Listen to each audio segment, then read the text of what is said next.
오늘 말씀의 제목은 심판의 동기는 사랑입니다. 심판의 동기는 사랑입니다. 지금 담임 목사님께서는 청주 상당교회 통합측 교단 30개 주요 교회 담임 목사 모임 중에 참석 중이십니다. 은혜로운 모임 될 수 있도록 기도해 주시기 바랍니다. 여러분, 구약 성경을 볼 때 많은 사람들이 하는 질문이 있습니다. 하나님은 사랑의 하나님이라면서요, 왜 하나님이 분노하시고 심판하시는 겁니까? 이런 질문들을 많이 합니다. 하나님은 사랑이신데 사랑의 하나님이 화를 내고 분노하고 심판하시는 것이 이게 잘 매치가 안 되는 거죠. 어울리지 않는다고 생각을 하는 것입니다. 자기 자녀가 범죄를 행하고 음란한 길로 행하는데 그걸 보면서 잘한다 그냥 가만히 지켜보고만 있을 부모님이 있을까요? 없을 겁니다. 화를 내고 또한 분노하고 아이를 올바른 길로 갈 수 있도록 잘 훈육을 하겠죠. 여러분, 제가 제 아내를 두고 다른 여자와 바람을 핀다. 그러면 어떻게 되겠습니까? 근데 얼마 전에 제 아내가 제가 이렇게 다른 여자를 데리고 집으로 돌아오면서 내가 이 여자랑 살아야 된다, 이런 일이 있었다고 해요, 꿈에서.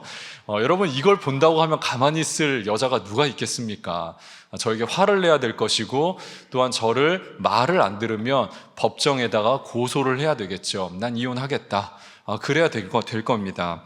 여러분, 화를 내고 분노하는 것은 사랑하니까, 사랑해서 하는 거 아니겠습니까? 하나님도 마찬가지입니다. 하나님도 자기 백성들이 내 말을 잘 따르지 않을 때 두고 보고 또 지켜보다가 도무지 말을 안 듣니까 화를 내고 또한 분노하고 때로는 바른 길로 가도록 심판하신다는 것이지요. 저도 두 자녀가 있습니다. 하지만 이 아이들이 항상 잘하는 건 아니거든요. 이 둘이서 싸울 때도 있고 밖에서 친구들과 다투고 들어올 때도 있고요. 또 약속한 게 있어요. 집에서는 이때가 되면 숙제하자, 몇 시가 되면은 또 씻고 잠잘 준비하자, 핸드폰은 정해진 시간만 하자. 근데 말을 잘 안 듣죠. 약속을 안 지킬 때가 있습니다. 여러분, 그러면 어떻게 해야 될까요? 잘한다 가만히 있어야 될까요? 아닙니다. 너 이거 분명히 잘못했어. 이건 틀린 거야. 이건 엄마 아빠 말대로 해야 돼. 약속했지? 훈육해야 되는 거예요. 때로는 아이를 따끔하게 야단쳐야 되겠죠. 여러분, 부모가 아이를 혼내는 건 부모와 자녀가 관계가 있으니까, 사랑하니까 하는 거 아니겠습니까? 남의 자식이라면 굳이 혼낼 이유도 없겠죠. 그냥 그러거나 말거나 내버려 두면 된다는 겁니다. 여러분, 오늘 말씀은 심판에 관한 말씀이거든요. 하나님이 자기 백성에게 재앙을 내리겠다, 심판하겠다고 말씀하고 있습니다. 하나님이 자기 백성에게 심판을 내리겠다 말씀하시는 이유는 무엇인가? 그 이유는 하나님의 백성들이 하나님과 맺은 언약을 지키지 않았기 때문이라는 겁니다. 오늘 말씀을 쭉 보시면은 언약이라고 하는 단어가 계속해서 반복되고 있거든요. 이 단어가 1절에서 10절까지 9절만 제외하고 모든 절마다 끊임없이 언약이라고 이제 이야기를 하고 있습니다. 자, 이 언약, 어떤 언약일까요? 이 언약은 하나님이 이스라엘 백성들을 출애굽시키신 후에 이스라엘 백성들이 이 시내산 밑에 다 모이게 됩니다. 모세는 올라가죠. 산에 올라가서 십계명 받고 하나님께 율법을 받을 때 그때 이스라엘 백성들과 맺었던 언약, 그 언약을 말하는 것이죠. 자, 그 언약의 주된 내용이 무엇이었는가? 오늘 말씀 4절과 5절을 보시면은 4절 말씀에 너희가 내 말에 순종하면 너희는 내 백성이 될 것이고 나는 너희의 하나님이 될 것이다. 그렇게 약속하고 있습니다. 자, 그리고 또 한 가지를 약속하죠. 5절 말씀으로 가서 보시면은 내가 너희에게 젖과 꿀이 흐르는 땅을 약속하겠다라고 이야기하고 있어요. 이 약속이 지켜졌고 이 약속이 오늘까지 이르렀다라고 말씀하고 있습니다. 여러분, 그런데 이 언약은 사실 모세 때 맺은 언약이 아닙니다. 그보다 더 이전에 아브라함 때 맺은 언약이었거든요. 아브라함이 아직 하나님을 모를 때예요.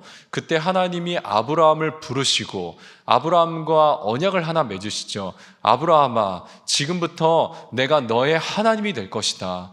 그리고 내가 너에게 땅을 하나 약속할 거야. 그리고 너는 민족의 아버지가 될 것이다. 그렇게 약속을 하시죠. 여러분, 이 출애굽기 2장 24절을 보시면은 이제 이런 말씀이 있거든요. 하나님이 그들의 고통 소리를 들으시고 하나님이 아브라함과 이삭과 야곱에게 세운 그의 언약을 기억하사. 자, 이스라엘 백성들이 출애굽하려고 이스라엘 백성들이 400년 동안 종살이할 때 너무 고통스러우니까 하나님 우리를 좀 살려주십시오. 하나님 앞에 간절히 부르짖거든요. 근데 그 하나님께서 이스라엘 백성들의 기도를 들으시고 그의 백성을 구원해 주시기도 하셨지만 또 무엇 때문에 그들을 구원하셨다고요? 아브라함과 하신 언약 때문에. 그 오래전에 400년 전에 아브라함과 하셨던 그 언약을 기억하시고 그들을 건져내셨다라고 말씀하고 있습니다. 여러분, 이스라엘 백성들을 하나님께서 이제 사랑하셨다고 말씀하고 있는데, 여러분, 하나님은 이스라엘과 한 번만 맺었던 그 언약, 아브라함과 맺었던 그 언약을 절대 바꾸시지 않으신, 절대 하나님께서 약속하신 것은 변개하지 않으시는 영원하신 하나님, 신실하신 하나님이라고 성경은 끊임없이 반복해서 말씀하고 있다는 것입니다. 여러분, 그런데 하나님은 이렇게 이스라엘 백성들을 너무너무 사랑하시고 끝까지 이스라엘 백성들을 사랑하시는데 이스라엘은 어때요? 하나님을 배반하고 하나님을 반역했다라는 겁니다. 오늘 말씀에도 보시면은 순종하지 아니하며 반역하며 다른 신들을 섬기며 바알에게 분향하고 제단을 쌓았도다. 이스라엘이 하나님을 버리고 영적인 간음을 저질렀다라고 말씀하고 있어요. 여러분이 이스라엘의 모습은 우리의 모습이기도 하죠. 우리는 하나님을 사랑합니다. 하나님 사랑합니다. 입술로는 사랑한다고 하지만 실제로 우리들은 하나님을 반역하고 하나님을 배반하고 하나님을 떠나 있을 때가 너무나 많다라는 것입니다. 여러분, 이스라엘은요 하나님의 은혜로 말미암아 출애굽하고 그 약속된 가나안 땅에 들어가게 되잖아요. 그런데 가나안에 들어가서 보니까 이제 바알이라고 하는 신이 있습니다. 이걸 보고 이 바알에게 푹 빠져드는 거예요. 와, 이 바알이란 신이 있네. 우리도 저 신을 믿어보면 참 좋겠다. 왜냐? 이 신은 우리에게 비를 주고 농사가 잘 되게 한대. 그리고 한 곳에 정착하게 해주고 우리에게 풍요를 가져다 준대. 그 사람들이 이 바알을 섬기겠다라고 다 거기에 넘어가기 시작을 한 거예요. 왜냐하면 하나님은 목축의 신이라고 생각을 했거든요. 우리는 다 목축업을 하고 있는데 하나님은 목축의 신, 그리고 하나님은 방랑하는 신, 떠돌아다니는 신, 하나님은 가난한 신, 이렇게 생각을 했다라는 겁니다. 그런데 바알은 보니까 너무 풍요로워 보이는 거예요. 우리를 풍요롭게 하는 것 같죠. 우리도 이제 하나님을 버리고 이제 바알을 좀 섬겨보자. 우리도 좀 풍요롭게 안정되게 한번 살아보자. 바알에게 모두 다 넘어가 버렸다라는 겁니다. 여러분, 오늘날에도 우리는 우상을 숭배하고 있습니다. 어떤 우상을 숭배할까요? 돈이라고 하는 우상을 모두 다 숭배하고 있죠. 이 돈은 현대판 바알입니다. 우리는 돈 때문에 사람을 버려요. 돈 때문에 사람을 배신하고 돈 때문에 사람을 짓밟고 또 돈 때문에 내 이웃을 돌아보지 않습니다. 나만 잘 되면 그만이지, 나만 성공하면 그만이지, 옆에 사람이 죽어 나아가는데도, 사람들이 소외되고 가난한 사람들이 지천에 널려 있는데도 돌아보지 않습니다. 그냥 나만 잘 되면, 내 새끼만 잘 되면 그만이다. 우리는 다 그렇게 살아가고 있다는 것이죠. 사랑이 식어진 시대를 살아가요. 교회 안에도 돈을 숭배하는 문화가 깊숙이 들어와 있습니다. 여러분, 우리 교회가 지난 주일까지 이 중직자 선거를 너무너무 은혜 가운데 잘 마쳤습니다. 하나님께서 은혜를 많이 부어주시고 또 성도님들이 마음을 많이 모아주셔서 정말 많은 분들이 중직자가 되셨죠. 교회 축제입니다. 여러분, 제가 처음 우리 교회에 왔을 때만 해도 우리 교회가 그런 분위기가 아니었어요. 저도 이 교회가 바뀌는 게 눈에 보이거든요. 누가 된다 그러면 서로 시샘해서 찍어주지도 않고, 그런데 이제는 서로 쫙 밀어주고 더 잘 돼야지 이렇게 세워주니까 너무 많은 사람들이 안수 집사로, 권사로 세워지지 않았습니까? 여러분, 그런데 이 중직자 세우는데 가장 큰 기준이 무엇이었습니까? 11조였죠. 우리 담임 목사님 오시면서부터 끊임없이 11조를 많이 강조하셨어요. 여러분, 11조를 강조하신 이유가 무엇이었을까요? 탐심을 이겨야 된다. 탐심을 이긴 자만 교회 지도자가 되어야 된다. 여러분, 탐심을 이긴 자가 교회 지도자가 세워지지 않으면 교회가 망가진다는 거예요. 하지만 탐심을 이긴 자가 교회 지도자로 세워지게 되면 교회는 돈에서 자유로울 수 있게 된다. 교회가 돈을 섬기지 않을 수 있게 된다. 이 돈으로 사람들을 잘 섬길 수 있게 되고, 사람들에게 많은 것을 베풀 수 있게 되고, 교회가 돈에 휘둘리지 않고 재정사고 나지 않고 교회가 온전히 하나님만 바라볼 수 있는 신실한 교회가 될 수 있다. 그래서 담임 목사님 강조하신 거 아니겠습니까? 11조 해야 된다. 탐심을 이겨야 된다. 말씀하신 것이었죠. 여러분, 그런데 지금 이스라엘은 탐심을 이기지 못하고 모두 다 바알에게 다 넘어갔다는 거예요. 이 바알의 우상과 제단의 수가 얼마나 많은지 유다의 성읍들, 또한 이스라엘 그 예루살렘의 그 모든 골목의 수만큼이나 제단이 많았더라. 그 거리마다 그 이 제단들이 많이 넘쳐났다라고 이야기를 하고 있는 거예요. 여러분, 이거는 지금 조금 고친다고 해서 고칠 수 있는 수준의 상태가 아니었다는 것이죠. 그냥 싹 다 갈아엎어야 되는, 완전히 처음부터 다시 시작을 해야 되는 그런 상태 가운데 있었다는 겁니다. 여러분, 차가 오래되면 어떻게 해야 될까요? 수리해야겠죠. 그런데 차가 너무 오래됐어요. 차가 연식이 지나치게 오래돼가지고 부품을 구할 수가 없습니다. 그리고 이 차는 도무지 조금 고친다고 고쳐질 수 있는 상태가 아니에요. 그럼 어떻게 해야 될까요? 차를 갈아야죠. 새 것을 사야겠죠. 폐차시키고. 여러분, 우리 교회도 지금 스타렉스가 너무 오래됐습니다. 그래서 이거 성도들 태우고 가다가 사고 나면 어떻게 하냐. 그래서 이 차를 다 이제 정리하고 새롭게 렌트하기로 했거든요. 차 계약을 다 새로 했습니다. 아마 이번 여름 국내 선교 때는 여러분들 새로운 차를 이제 타고 다니실 텐데, 여러분, 우리 교회도요, 이렇게 이제 새 걸로 바꾸는데, 지금 하나님의 백성들이 도무지 회복될 수 없는 상황 가운데 있었다는 거예요. 그러니까 이 백성들은 완전히 새롭게 되어야 되는 것이겠죠. 그래서 하나님이 말씀하시는 겁니다. 내가 이 백성에게 재앙을 내리겠다.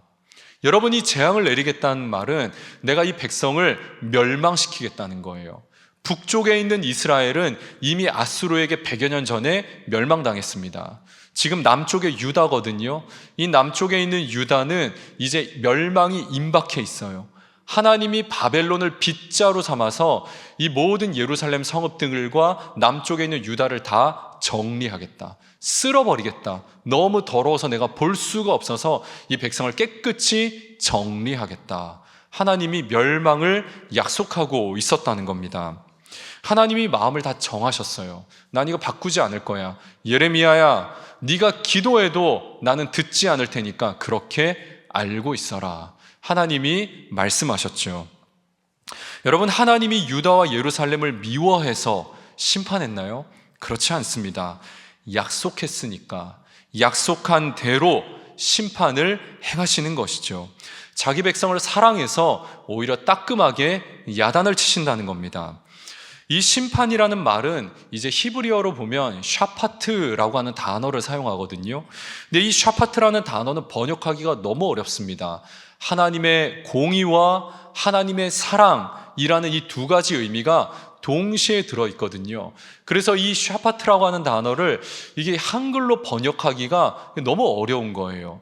여러분, 우리가 이렇게 이야기하지 않잖아요. 부모가 아이를 심판했습니다. 우리 그렇게 이야기하지 않죠.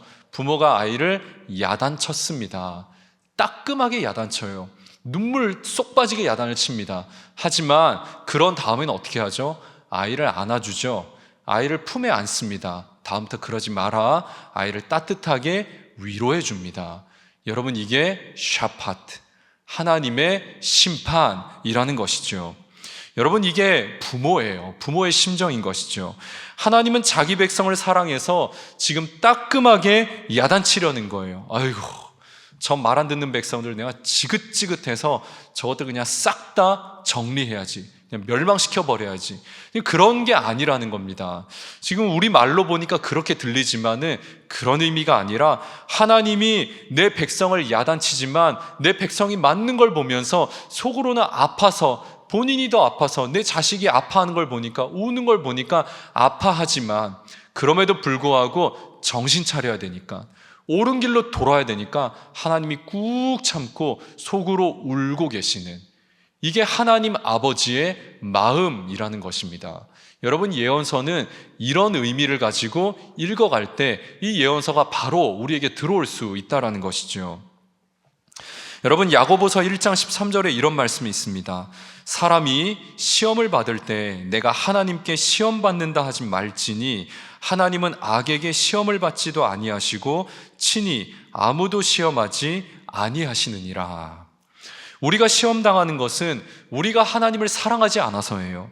하나님 외에 다른 무엇인가를 탐하고 다른 무엇인가를 욕망하기 때문에, 그래서 우리가 시험받는 것이지 하나님이 우리를 시험하는 것이 아니라고 말씀하고 있습니다. 여러분, 지금 우리 현장에서 또한 온라인으로 예배를 드리는 우리 많은 성도님들 계신데, 여러분들의 삶 가운데 혹시 고난과 고통이 있지는 않습니까? 여러분, 어쩌면 이것이 하나님께서 우리에게 돌아오라고, 하나님을 더 사랑하라고 외치는 외침은 아닌지 우리가 돌아볼 필요가 있다라는 것입니다. 여러분, 우리도 모르는 새에 하나님 외에 다른 무엇인가를 더 사랑하고 우상으로 삼고 있지는 않았는지 우리가 오늘 이 시간에 기도 가운데 깊이 돌아보고 다시 하나님께로 나아가는 시간이 되시기를 바랍니다. 이 고통과 고난을 통해 하나님께로 돌이키고 더 하나님을 사랑하고 하나님의 말씀에 온전히 순종하며 나아가시는 저와 여러분, 또한 우리 무학교회가 되기를 주의 이름으로 축원합니다.